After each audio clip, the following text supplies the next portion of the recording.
अंधेरी रात, हल्की बारिश और एक बेचैन बादशाह। चलिए इस पुरस्कार और जज्बाती कहानी की गहराई में चलते हैं।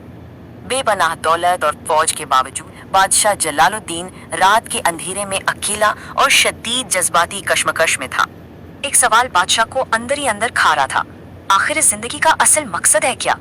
3 अजीब सवाल, अहम वक्त, अहम इंसान और अहम काम। बादशाह का मानना था कि यही हर मसले का हल है।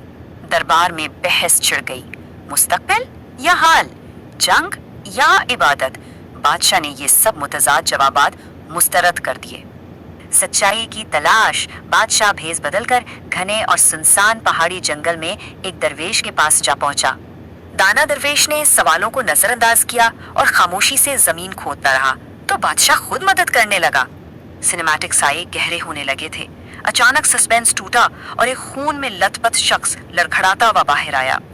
इस पुरअसरार रात के जज्बाती माहौल में बादशाह ने फौरन उस अजनबी की मरहम पट्टी की और रात भर जागा।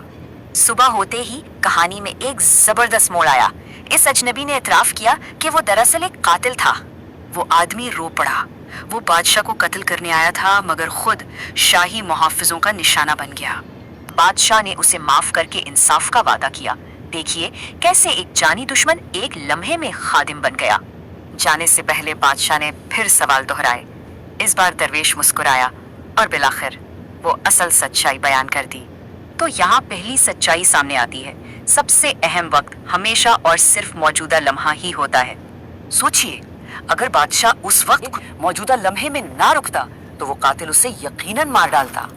अब आते हैं दूसरे सबक की तरफ। सबसे अहम इंसान वो ही है जो बिल्कुल सामने हमारे पास मौजूद हो। पहले वो थका हुआ दरवेश और फिर खूनालूद दुश्मन। फौरी और जाती ताल्लुक ही दरअसल सब कुछ होता है।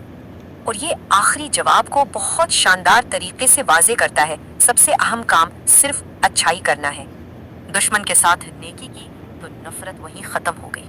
यही तो इंसानियत का खत्मी मकसद साबित होता है।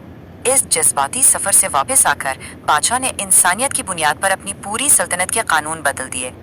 अब वो सिर्फ तख्त तक महदूद नहीं था, आम लोगों के दरमियान चलने फिरने से इसे बेपनाह सुकून मिला। चमकते आसमान के नीचे इस बेचैन बादशाह ने आखिरकार अपना हकीकी और हमेशा का सुकून पा ही लिया। ये कहानी एक गहरा सवाल छोड़ जाती है। अगर सिर्फ मौजूदा लम्हा अहम है तो आज क्या अच्छाई करें?